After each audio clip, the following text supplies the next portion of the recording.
Hello, this is John from Life Academy.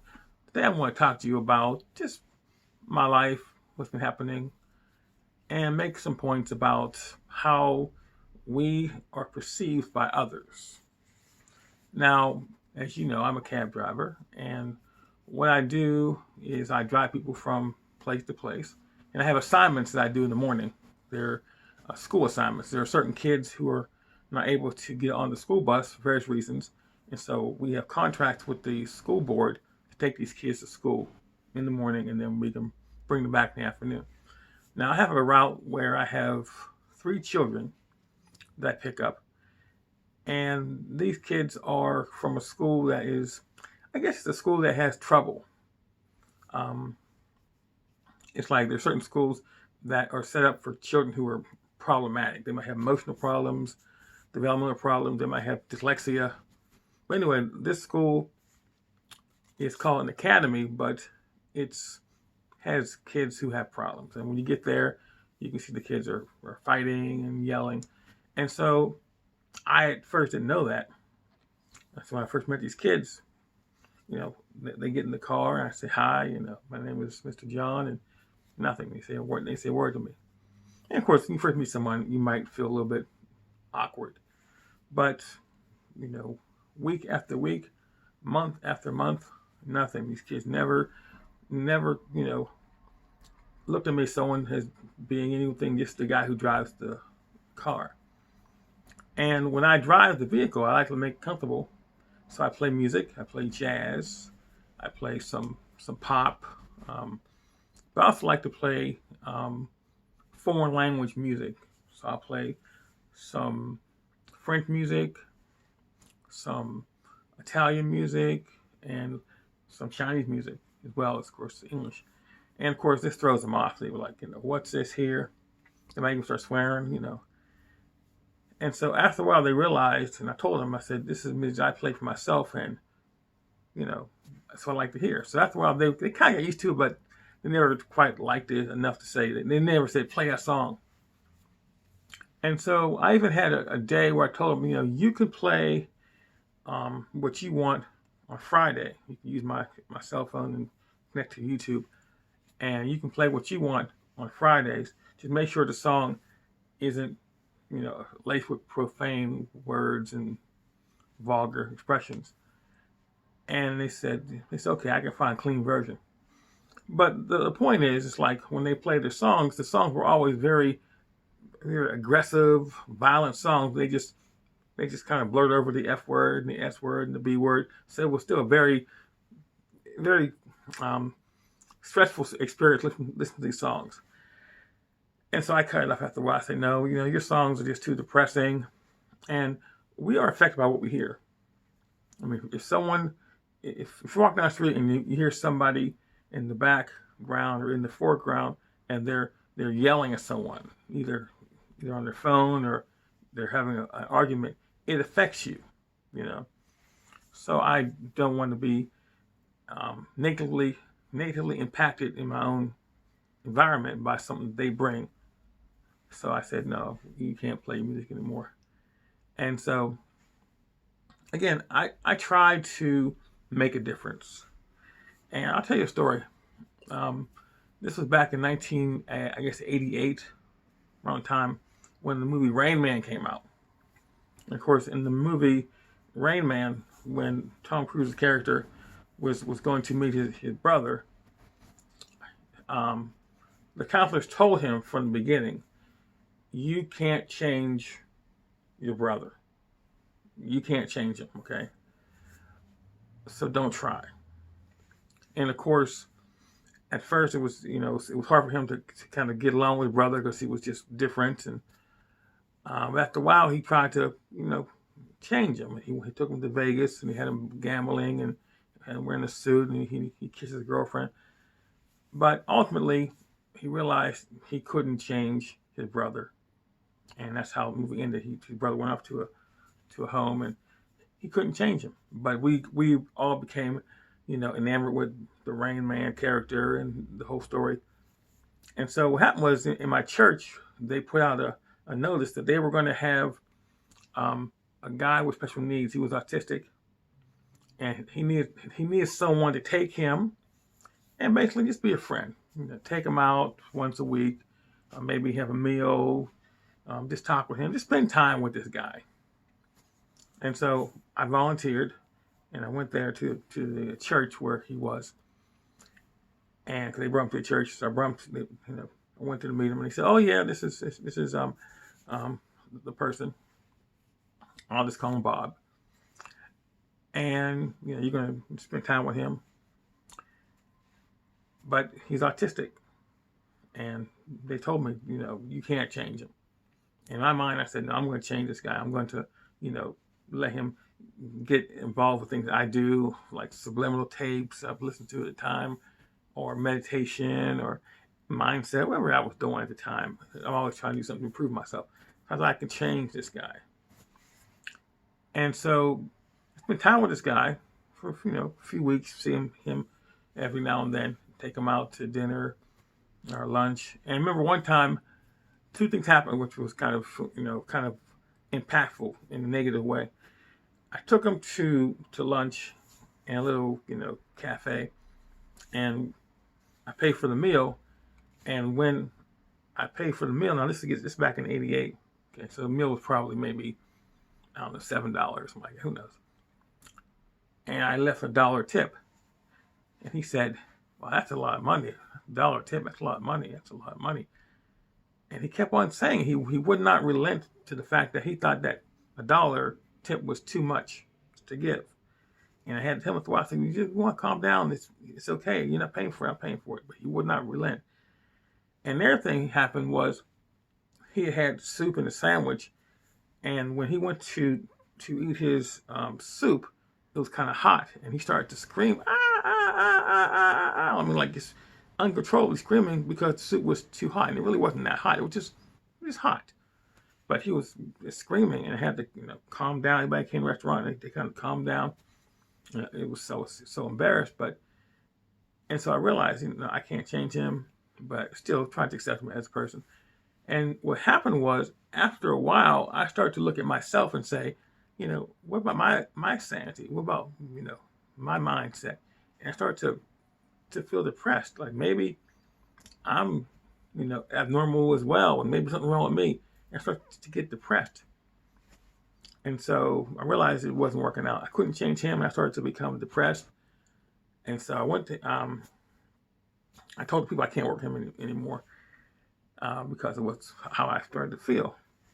And he said, "Well, you weren't trying to change him, were you?" And I said, "Yeah, I was." He said, "Well, we told you can't do it. He's not going to change." And so I apologized. I said, "I'm not going to see him anymore." And so he was there, and he looked at me, and I said, I can't see you anymore." And he said, "Why, you don't want to see me anymore? You don't, what's wrong? What I do?" And I just said, "No, it's okay." I said, I'm just busy. I made some excuse. And, I said goodbye. And I felt bad about that. And so I realized sometimes you can't change people. So why am I saying that? Because these kids were the same way. These kids are from probably broken homes. I know the one student, when the student arrives in the school, you can smell drugs on the student. Another student was struggling with his sexuality, and he's very violent, and he was very tall and big, even though he was very young. And so he was always in trouble. He was always like, this is a place they take people and they incarcerate them, like a child incarceration center. And he was there, and he's always talking about his adventures and his misadventures and how he likes to fight. And I had to really tell these kids to stop swearing. That was one thing I told them. I said, "You can't swear in the car. I don't allow swearing." And they fought me a little bit, but then I kept on telling them, "Don't swear, don't swear." I said, "I don't swear, and I don't want you swearing in the car. No fighting in the car." And so for a while it was okay. But then I started thinking to myself, maybe I can teach these kids something. I do this thing where I can take a magazine and I memorize the entire contents of the magazine, like every page, memorize something on every page. And I can tell you, for example, I can say, okay, who's your favorite TV star. And he would say someone. I said, okay, well, he's on page 68, and he's on page 42, and he's on page, and it's just like, I can just do that. And so what I was going to do is going to introduce that technique to these kids with this magazine, or a lot of times when I drive a car, we'll see license plate number, and I'll tell them the numbers, like, I'll multiply the first two by the second two, like we're driving, and I'll see a number, and I'll multiply it for them. And they'll be like, wow, we just did that quick. Or also I can on divine calendars, like, I tell you what day you were born on, or what day your birth's going to fall in this year. So there's a lot that I can do mentally. But also another thing that I thought would be impactful, just by the fact I was there, was the fact that I could speak French and Chinese to a certain degree. At least enough I can understand it, and I can listen to the music. And a lot of times I'll play something, turn it off, because it's at the end of a speech in French or in Chinese. And one kid asked me, he said, oh, you can speak French, and how do you say something? I say, oh, okay, so you can stop. Okay, you proved it. Or one of the girls asked me, she said, I'm playing presentations in French, and she said, oh, what are they talking about? So she's curious about that. But the point was, beyond that, they weren't impressed enough to say to me, wow, you speak Chinese. Can you teach me how to say something in Chinese? Or something in French? Or, it never came up. And in my imagination, I said, I can teach them to teach some basic Chinese. Like in the morning, you come in and you would say, Zhao Shen Hao, or just talk about your life. Just some basic words. Just have fun. Like, you want to have a time when you meet someone and you have your thoughts about that person. But after a while, you say, that person is not so bad. And I think through association, and over time, we start to like each other. It's sort of like the effect of just being in the same environment. After a while, you start to say, okay, yeah, he's a nice guy, or she's nice gal, and you become friends. But that never happened. And so the other day, on the ride, I told them they were going to add 2 more students to the ride, and they were like, "What? There's already 3 of us. How are you going to fit 5?" So they were kind of sad about that.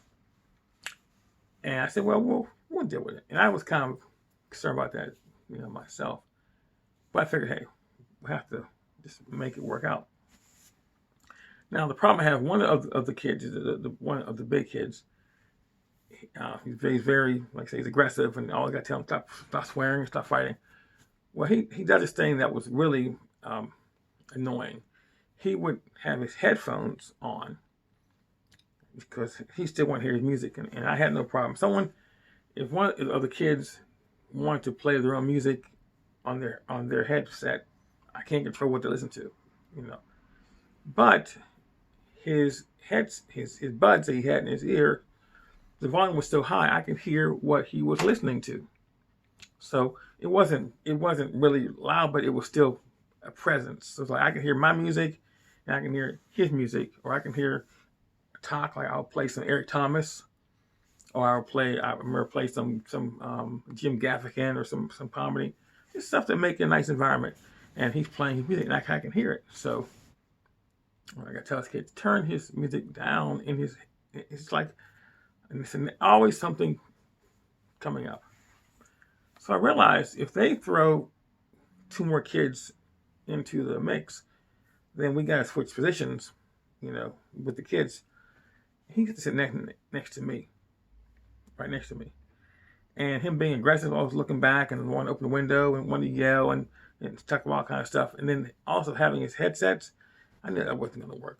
I just knew it wasn't going to work, and I was dreading having to address these things because, again, I'm not there for conflict. I have control, but I don't want to cause any conflict. And if this child got violent with me, then something might come out, and I have to, defend myself. And the kid, he was bigger than me, even though he was only 15. He was probably like 6'4". He was really tall, and his head wasn't as heavy as I am, but he was still big. And so I realized, okay, so he thinks he's a man. He thinks he's a man. So anyway, let me tell you what happened. So I'm driving, and he's recounting some story about him doing something violent to someone, and he starts calling. He starts saying the B word, and then the F word flies out. So I said, "Hey, you want to stop the swearing?" And he goes, "Mind your own business." So now we're at that. Now, when somebody decides that they don't respect your authority, and that becomes the new norm, then now you're now in a situation of being abused. It's like, I don't care about your authority. I don't care about the fact that you're older or you're driving, or whatever it is. You just shut up. Mind your own business. And so I said to him, I said, "What do you mean mind my own business?" So I told the kids, I said, "Look, if things don't work out, I can have you removed from my ride, you know." And he goes to me like, "Shut up," like that there. So we drive on. I'm thinking to myself, okay, now I'm a man of faith. I'm a man of character. I have things to do in my life. I don't step out of my character. People say things like, I'm going to lose my religion. Well, no, I don't do that. I met my wife once, and I felt really bad about it, and I apologized profusely. I just don't like stepping out of myself. And so I can control myself.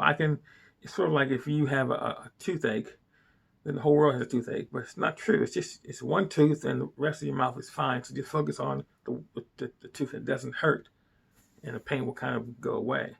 And so I'm getting paid to drive these kids, and I focus on that. But I realize, you know what?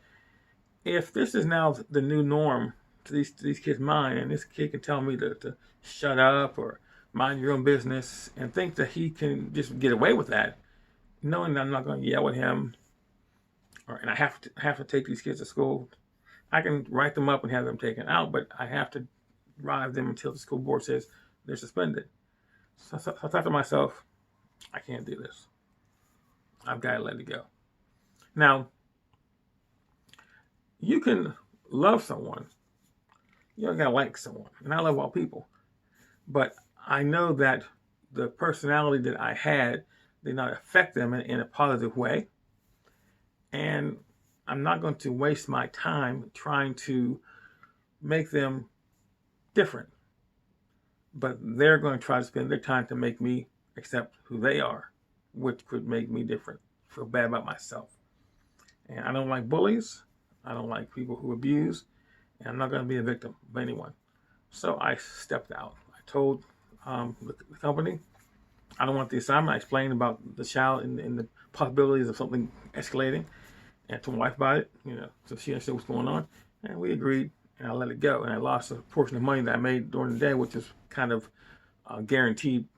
And of course, with the business of cabs being so augmented by Uber and Lyft, it's nice to have a set rate that you can rely on every day. But I lost like $65. But you know what? It's fine. Now, will the new driver continue to ride the 5 kids? Will the kids miss me? Will they think about me? Were they shocked when they heard that I wasn't coming back, or did they laugh? Yeah, we got rid of him. You know what? That doesn't affect me. I don't live in that world. I don't really have anything to say about that. I tried my best to be a good example of an adult, a spiritual man, a good leader, and it didn't work. But it doesn't mean that what I do is of no effect. But like I say, sometimes you gotta love someone enough to leave them alone. Okay, just leave them alone. And maybe something I did touch them, because number one of the kids, he listened to the Eric Thomas stuff I was playing. He liked it. He made a comment. Oh yeah, I like what he said there. He sounded like a preacher. Or he liked Jim Gaffigan. They were laughing. But the point is, they live in a world where things are just very intense and volatile, and that's where they live in. And so someone like me is not respected. Now, had I passed away, okay, say I would have just died, and they found, oh yeah, the driver John, he had a heart attack and he died, or he got in an accident. Something happened to him. He passed away, and now I'm here. They'd be like, oh wow, He was a nice guy, and yeah, he played that music. And so the thing about it is, people tend to look at what you bring to the table once you're gone, and then they say, "Wow, if he was here, I would listen to what he had to say. It would have been better." But it's not true. That's just a lie we tell ourselves. And so, the point I'm making is that don't try to fantasize. Try your best, but don't fantasize and don't think that you can change somebody who doesn't want to be changed. And to to me, I would also say that I never really asked the kids did they want to learn Chinese or French or memory training, or because in the past I've had children that I drove to and fro, and we were able to talk about stuff. I taught this one student um, mental math and the memory palace. Helped her with her language she was learning, and we used to sing. She loved music, and we were talking about theories of music. I had another student. I taught her some basic Chinese a few years ago, and so so there were students in the past who weren't in a situation where they were volatile. They weren't able to get on the bus for diverse reasons, so they were with it as far as learning from this guy. And that's what I do. It's like every one of us has something to offer someone else. We just have to just show it. If someone sees it, then they say, "Oh yeah, wow, I like to be able to experience that in my life." And so you offer to them, and that's where it goes. But not everybody cares. You know, like if I say to my wife, what is 18 times 42? She says, "I don't care." Doesn't care about math. Okay. There are people who don't care about language, who don't care about memory training, or doing workouts or push-ups or anything that is outside the norm. People just don't care about. But there are things that people do care about, and you have to relate to them on that level. But we can't do it all. Like I don't play an instrument, to any degree. I don't sing. I dance well, but who dances in this world, except in a party or something like that. So there are things that I can do that are fun, but my whole thing is about the brain and learning math and memory training, language, and trying to really upgrade my intelligence by using shortcuts. Now they call them hacks. And so that's what I'm all about. So, and it's sad because I've made um, a lot of money teaching people these skills. And also, of course, with YouTube, I've talked to a lot of people who a lot of them would say to me, "Wow, I wish you were my teacher. I wish I could meet you." And that I can't be their teacher, and since the 101, at least maybe one day I can do some Skype stuff. But the point is, right now I can't just come to your world and teach you 101. And you may never meet me in person. You only see me on the video. But these people, they had me right there, and I had all the skills, and I could have I could have changed their life. I could have taken them and helped them to become able to remember 20 things, or 100 things, or to speak a second language, or to get better grades, or I remember one time I had this one student. I was taking her back and forth for a violin lesson she was taking from a tutor. And so on the way back, one time I showed her the magazine trick, and she said, "Wow, I'd like to learn how to do that." So I taught her the memory palace, which is based on to remember 20 things. And she practiced it. She told me how it changed her life. She said she used it for all kind of stuff, for groceries and for memos and for study habits or tips, points. And she just went on and on about how it changed her life. And that's what it's all about. So, I don't know what's going to happen with these kids in the future. I'm not going to drive them around anymore. And that's fine with me, and it's fine with them. Everybody's happy. But I think they lost out. So, in this world, I think you should strive to make a difference, but don't force yourself on anything. Like don't be all um, saying, well, you should have listened to me because I got no, because it won't work. It won't work. You can't plead in court and cry. They'll kick you out of the court. You can't use emotion and all kind of you know uh, psychological things like that to make someone see your point of view. The only thing you can do is live your life, build a legacy, and if you happen to pass away and they find out about it, then all of a sudden they might go back and look for something that you did. So, oh yeah, he's gone, but I heard he had YouTube videos, or he wrote a book, or whatever the case may be. It's about building that legacy.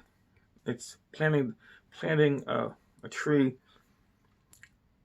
knowing that you'll never sit in that shade because you're doing it for the future. So that's fine. So that's how my day went, and it was a good day. Today I didn't have the stress of having to deal with these kids, but I thought about them, and I missed the opportunity to be a difference in their life. So it teaches me that you have to at least try again with someone else. And so maybe the next time I have a child, I'll be able to do that. I'll be a bit more forthcoming with my skills and say, hey, you know what, I teach, I have videos. Just give them a chance to, hey, look at the video, and maybe it'll make a difference. Because I feel that if someone shows you something, like my father showed me a memory technique or a physical skill when I was doing martial arts, and it changed everything about what I was doing. And so it's about trying to make that little difference. We can all do that. We can all be an influence for good in someone's life. We just have to keep trying, because we never know who will be the person who will say, hey, show me, teach me. So that's why you don't give up. That's why I keep making videos. That's why I keep studying and keep learning. Because even though, like right now, my viewership is down, when someone sends me a nice comment saying, wow, someone sent me a comment saying that they liked my last video, and they also learned percentages from me some time ago. So that was great. It's all for that one person. They always say, if one person is affected, that's true. If only one person is affected, that's all it takes to make a difference in the world. Thanks for watching. Again, please comment, subscribe, hit the notification button for more content, and share. And as always, watch it more than once, because you might learn something from a second pass that you didn't hear the first time. So thanks again. Have a good evening or good day. Have a good life. This is John from Life Academy. Thank you.